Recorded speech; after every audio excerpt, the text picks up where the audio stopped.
Lever, maintien ou durcissement des sanctions contre le Mali, le Burkina Faso et la Guinée-Bissau. On retrouve notre envoyé spécial à Accra où vient de s'achever le 61e sommet de la CEDEAO. Bonsoir Ousmane Diaye. Les dirigeants ouest-africains ont tranché? Oui, ils viennent de trancher dans la salle où je suis il y a quelques minutes. Alors, première décision, le Mali, lever des sanctions économiques et financières, une levée immédiate, mais une levée qui est assortie d'un rappel pour le respect de la charte de la transition qui interdit aux membres dirigeants de la transition de participer aux élections. Sur le cas du Burkina Faso, la transition en 24 mois a été actée au lieu des 36 mois.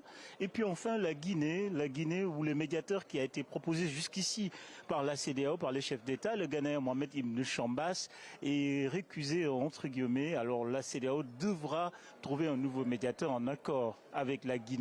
Alors, autre chose importante, finalement, le président bissau-guinéen Omarou Sissoko Embalo, malgré les réserves, malgré les discussions, malgré les débats, prend la tête de la présidence en exercice de la CEDEAO en remplacement du Ghanéen Nana Akufo-Addo. Ses premiers mots ont été des mots d'espoir. Il a rappelé qu'il était le plus jeune chef d'État de la sous-région et que c'est un signe qu'il prenne la présidence de la CEDEAO.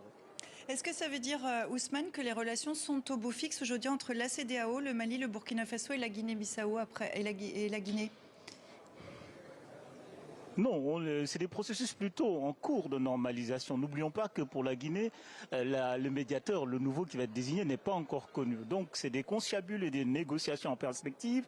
Sur le cas du Burkina Faso, les 24 mois sont actés. Maintenant, il va falloir mettre le contenu, le programme, les dates. Donc il y a pas mal de rendez-vous qui se dessinent et sur le cas de la présidence de la Guinée-Bissau, tout le monde ici se pose des questions. Par exemple, où se tiendront les prochains sommets des chefs d'État quand on connaît la situation et la fragilité sécuritaire à Bissau, capitale du nouveau pays qui a la présidence en exercice de la CEDEAO. Merci beaucoup Ousmane. Prochain rendez-vous pour vous, ce sera le journal Afrique. Quant à nous, c'est la